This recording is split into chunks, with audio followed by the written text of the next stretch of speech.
All righty, 3 questions on a What If Wednesday. What's on the rundown there, John?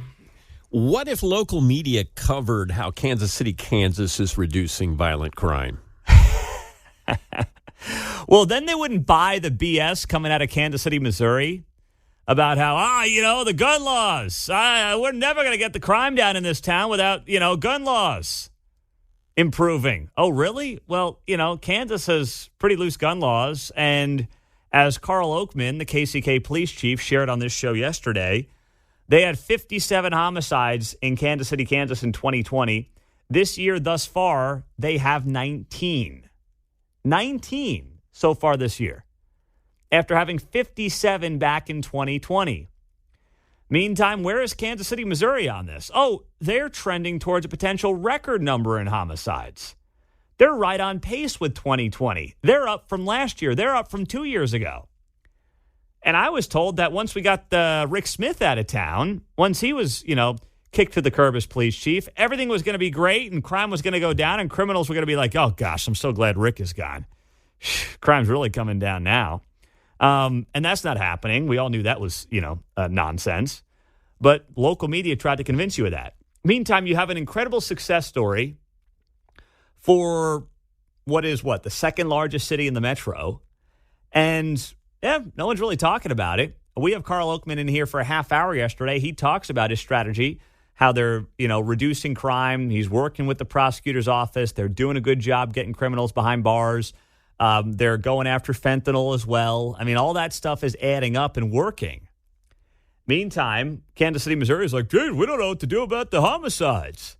And the media is just, buying their nonsense hook, line, and sinker when you've got evidence right on the other side of the state line that suggests and shows that, it's not just about guns. In fact, it's not at all about guns or gun laws because Kansas City, Kansas is doing it. And, the gun laws aren't all that different, John. So what's next on What If Wednesday? All right. What if Taylor Swift tries to get the Chiefs fans to end the chop? Well, she will get her butt booed out of Arrowhead next time she shows up.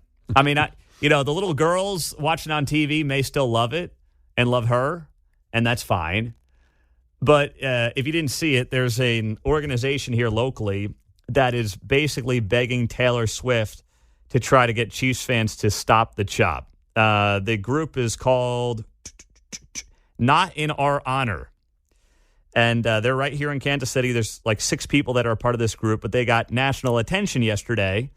Somehow TMZ got a hold of the story, and they are hoping that Taylor Swift will be an ally for them in moving the conversation forward on why the chop is racist. Yeah, and these people, they stand outside of the games, usually outside of the parking lots, and they hold their signs up, and they call everybody a racist. Clark Hunt's a racist, you're a racist, you're a racist. It's kind of like the Oprah meme. You're a racist, and you're a racist, and you're a racist, and you're a racist. So that's what they do, and now they're basically begging for attention to try to get Taylor Swift to stop the chop. Good luck. Taylor's a smart businesswoman. She may be a little woke, but she's not a dumb businesswoman. She will not try to get the Chiefs to stop the chop. And if she does, Travis Kelce better get in the middle of that right away. I mean, he better. It's one thing to do Bud Light commercials and Pfizer commercials. If Travis Kelce tries to stop the chop, I mean, that's not going to work out well for him. And on top of that, this is hilarious too. In Taylor Swift's suite the other day, there is video that TMZ posted of not Taylor doing the chop, but of one of her friends or whoever was in there doing the chop standing right next to her, and it happened to be a black woman doing the chop. So now the wokesters' heads are about to explode because they don't know what to make of that. I mean, the people that really want to stop the chop are, for the most part, a small, loud group of Native Americans, because there's plenty of Native Americans who aren't bothered by the chop, right? There's 2 sides of that in the Native American community. But then it's really the woke whitesters who want to stop the chop. Like Northeast Johns, like Prairie Village. You can always tell if you're sitting next to someone from Prairie Village at the Chiefs game because they get, they kind of clam up when the chop starts going on. They really start to freak out. But it's really those 2 groups, and that's kind of it. So I don't see this happening, and I don't think Taylor's going to take the bait and try to help stop the chop, John. Yeah. I think you're right. All right. What if Don Jr. received $250,000 wire transfer from the Russians with a Mar-a-Lago address listed just weeks after Trump declared his presidential campaign? Oh, could you imagine the headlines this morning on Morning Joke? Could you imagine the headlines on CNN today? If Don Jr., it was discovered, had received $250,000 wire transfers from the Russians, listing Mar-a-Lago as the home address right after Trump declared his presidential campaign. The media would be in full meltdown mode. Meantime, if you missed it, that's exactly what was revealed yesterday about Hunter Biden. Hunter Biden received 2 wire transfers from Chinese nationals worth a total of $260,000 months after Pops began his 2020 presidential campaign, and it was Joe Biden's Wilmington, Delaware home listed as the beneficiary address. This was revealed yesterday.